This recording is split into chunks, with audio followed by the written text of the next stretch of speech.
Hey there everybody, what's up? Kevin here from the MSOTD Rocks YouTube channel, and today I'm going to be reviewing the 6th studio album from this Texas metalcore outfit. This is our review of The Path by Fit for a King.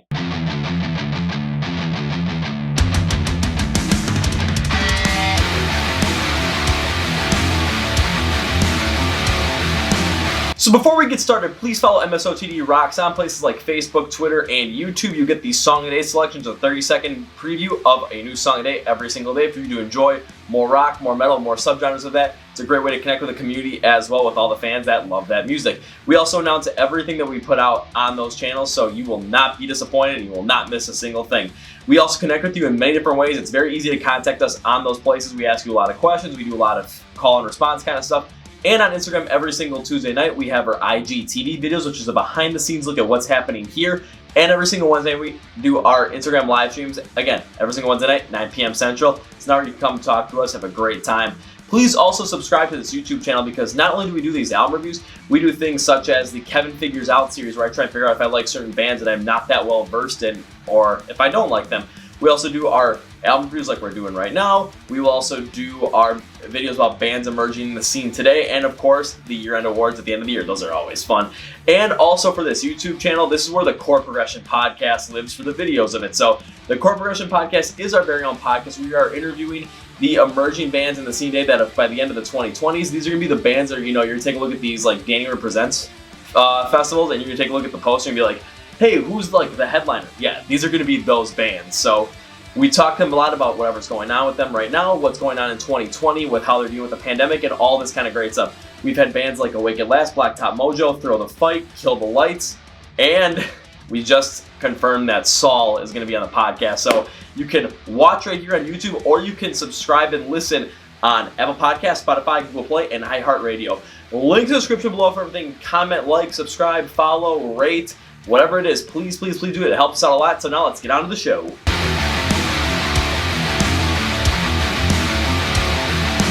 So before we get started, let's take a look at a background on Fit for a King with their previous album, Dark Skies, coming out on September 14th, 2018, and was received rather positively. It received an 8 out of 10 from places like Jesus Freak Hideout, from Indie Vision Music, and from Dead Press. And then when it charted at number 69, nice, on the Billboard Top 200, number 2 on the Christian charts, number 3 on the hard rock charts, and number 6 on the US charts. So this was received incredibly well, again with that 8 out of 10. And I got a chance to see him on the Octane Accelerator Tour on November 2nd, 2019, where they opened for Ice Nine Kills. Let me tell you again, one of my favorite shows of all time.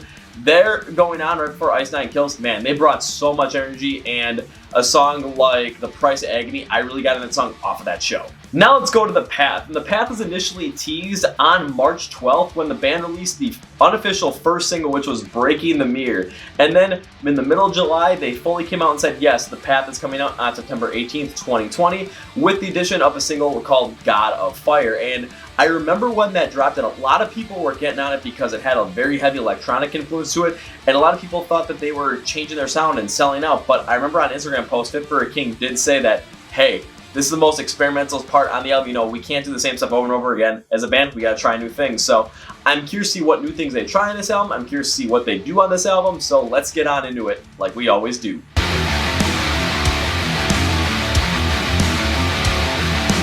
Starting out with the composition, construction, and instrumentation of the Path album, what I knew they were going to do is they're going to do some sort of experimentation, but I was hoping that they're going to be able to keep that high energy, high impact style of metalcore that they go with.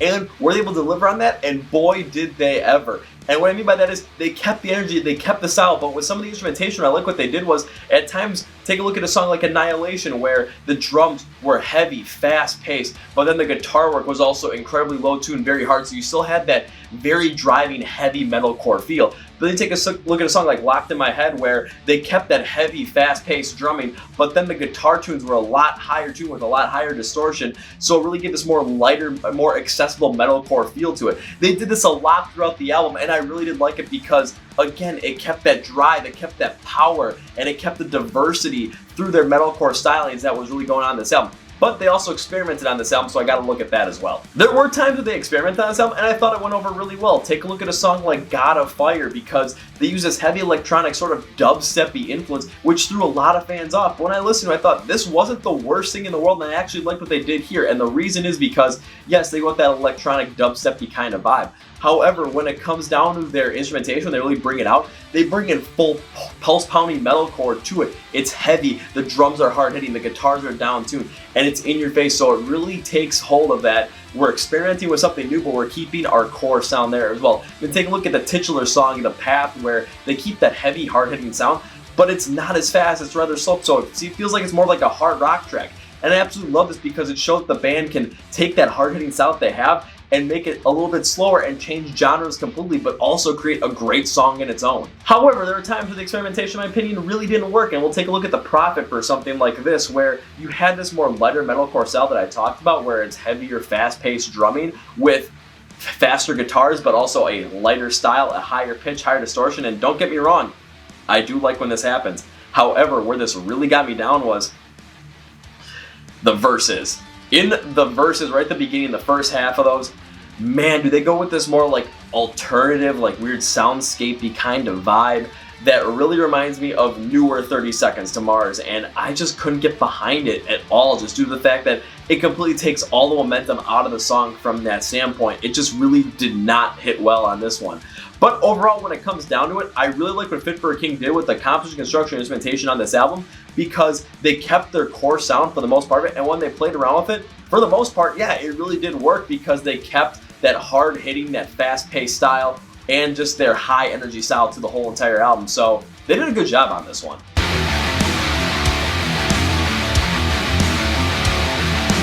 Now it's time to take a look at the vocals, and when I look at Ryan's vocals on this, yes, he used a variety of clean and unclean vocals, but if you take a look at the first 3 singles, I think it really shows the power that Ryan has on something like this. Take a look at a song like Breaking the Mirror, where you're going to have this heavier, hard-hitting, fast-paced sound in the verses, but then you go to the chorus, and it's going to be a little bit lighter, but it's still going to have that fast pace. When it's heavy, he goes unclean with his vocals. When it's lighter, he goes clean with his vocals. He has a very classic metalcore construction to this, and it really does bring the song out well. Take a look at a song like Locked in My Head, where it has, like I said, that lighter metalcore kind of feel to it, and throughout the whole entire thing, he goes clean, and it just really matches up well with the higher style of guitar, but also matches up with the fast-paced pounding drums because it contrasts really well against that. It really works out well. And then you go to a song like Annihilation, where everything is a lot harder. The drums are a lot harder, the guitar work is a lot more down-tuned, and Ryan sticks unclean throughout the whole entire thing. I have said before that when it comes to unclean styles, like, yeah, that's really not my cup of tea. On this one, it was completely different because it was unclean, but it wasn't super duper rough where I could still follow along with what he was trying to go with in the song, and it really did stand out well, especially in the chorus on that song. So when you take a look at the 3 singles on that aspect, I really thought it stood out well. When it came to the vocals of the song, Louder Voice was honestly the best on this album, and the reason is because in the verses, yes, Ryan goes unclean, and then he goes clean in the choruses, and it really matches up well, but what really stood out was seems like they brought in Sam Carter of Architects to sing it on this song. If you take a look at the second half of the verses, man, it really sounds like Sam Carter, and why I like this is because now you're seeing Fit for a King kind of take a little bit of that influence from a different metalcore band, the scene with Architects, and I thought this really does work well because you're getting that Architects feeling, but you're also getting that Fit for a King, a heavy pace, heavy drive to it, and the vocals really do play off of that well. So overall, when it comes to the vocals on The Path, my God, was this the high point for the album. I mean, through and through, the vocals were fantastic.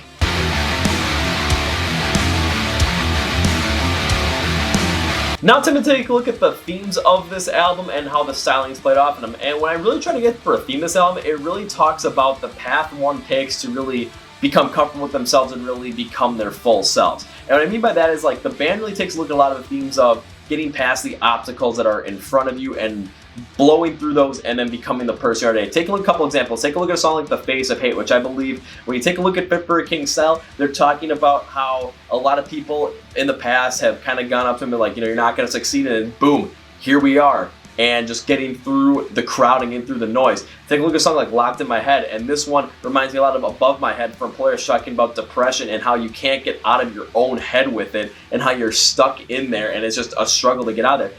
Then also take a look at a song like the last song, Vendetta, where you're talking about, you know, rising up against what's keeping you back from being your true happy self. So I thought, okay, I can get behind this meaning, but did the styles really work out with this? When it comes to how the song styles worked out with these themes, for the most part, I'm gonna have to say they did work out. And the reason is because when you use that fast pace, that high energy metalcore feel, and you're trying to talk about getting through all the crap in life to become the happy person you are, yeah, it's gonna feel motivating, it's gonna feel powerful, it's gonna feel like you're gonna run through a brick wall. And I can totally get behind that, so it totally makes sense. The one quip I have on this is Locked in My Head, and this is all on personal taste too, because when I said they were talking about something very similar to Above My Head by Polaris, we're talking about being stuck inside your own head with depression and trying to get past that point and trying to break through that.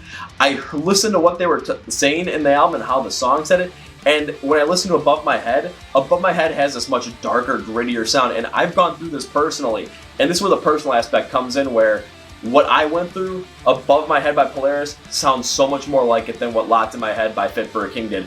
But again, that's all on personal taste and personal experiences, so that's a thing where it's like, in my opinion, that's a quip, but for a lot of you, that might not be, so take that one with a grain of salt.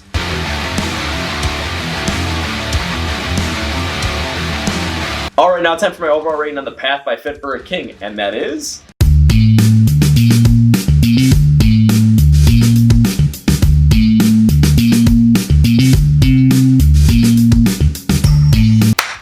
I'm gonna give The Path a rather nice 8 out of 10.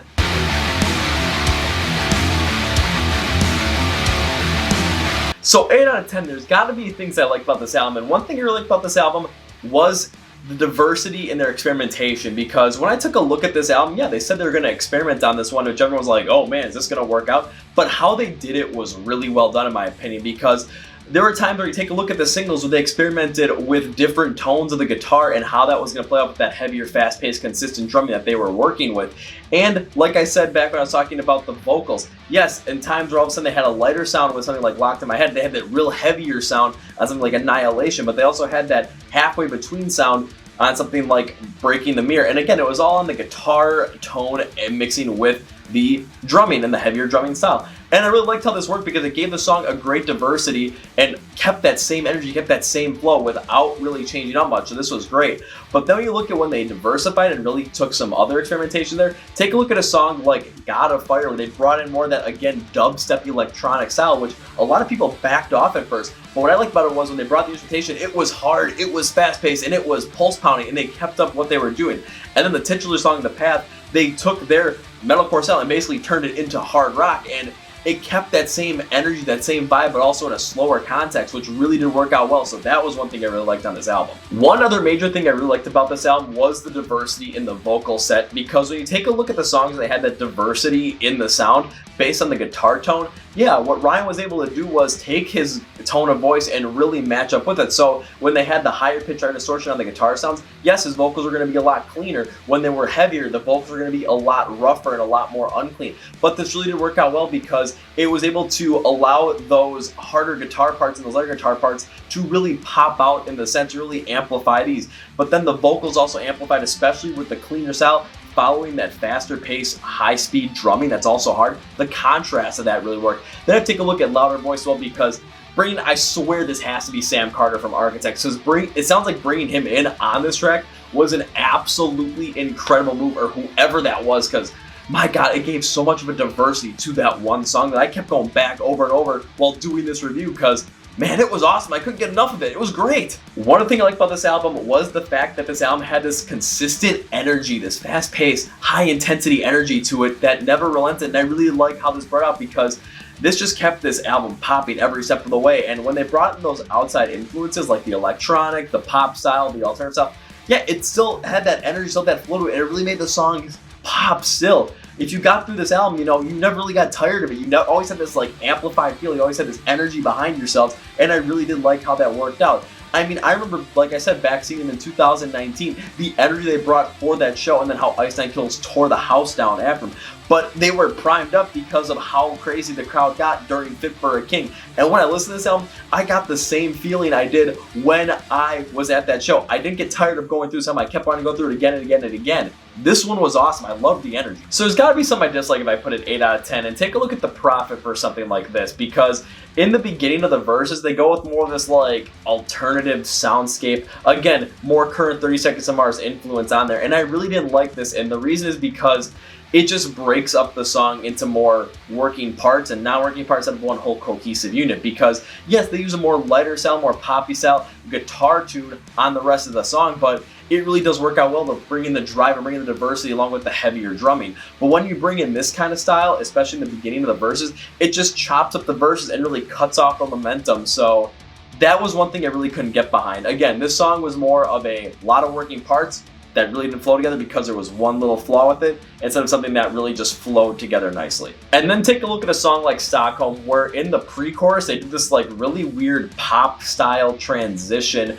between the verse and the chorus. And the verse and the choruses are heavy on this, and I totally understand what they're going for on this, and I respect the move because you're really throwing a lot of people off with this, and you're really creating something that could really pop, because you never know, sometimes those things can really contrast together and work out finally. However, this one did not at all, and the reason is because when you took a look at that and you take a listen, there's a momentum that's built up in the verses, and then this pre-chorus happens, and it takes out all momentum, takes out all pacing, takes out all power, and then when it gets to the chorus, it's building it back up again, and you really never get the full feel of what the song could be. So that was the quid bit I had on Stockholm.